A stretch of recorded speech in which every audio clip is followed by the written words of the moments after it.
Hello all, అందరికీ నమస్తే. Welcome to my channel Ramesh Acharya talks. Friends and elders, ఈరోజు health టిప్స్లో భాగంగా మైదా అనే అంశం గురించి మాట్లాడుకుందాం.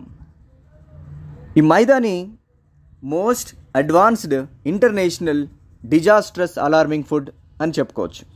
సింపుల్గా waste product of the world. కానీ ఈరోజు నగరాల్లో, సిటీస్లో ఉండేటువంటి వాళ్ళు ప్రతిరోజు ఏదో ఒక రకంగా ఈ మైదా ఫుడ్స్ని తీసుకుంటున్నారు. ఫర్ ఎగ్జాంపుల్, కేక్స్, పుట్టినరోజుకి కానీ పెళ్లి రోజుకి కానీ ఎనీ అకేషన్కి ఈరోజు కేక్ మయం అయిపోయింది. ఈ కేక్ని తయారు చేసేదానికి మెయిన్ ఇంగ్రీడియంట్ మైదా. తర్వాత butter naans, noodles, pasta, kachori, samosa and పిల్లలకి మనం ఎక్కువగా తినిపించేటువంటి బిస్కెట్స్.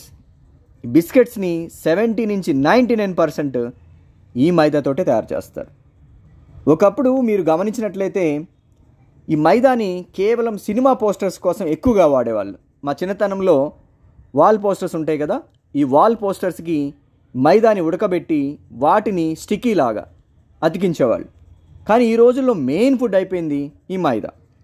ఈ మైదా వల్ల చాలా హెల్త్ ఇష్యూస్ ఉన్నాయి. ఎందుకంటే దీన్ని ప్రాసెస్ చేసే క్రమంలో ఫైబర్ అనేది చాలా ఆల్మోస్ట్ 0% అయిపోతుంది.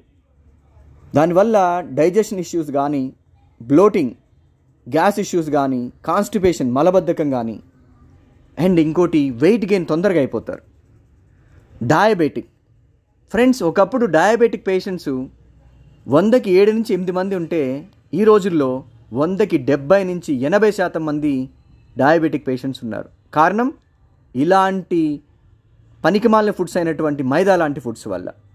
ఫైబర్ ఉండదు కాబట్టి అవాయిడ్ మైదా, ఎంకరేజ్ ఫైబర్ ఫుడ్స్.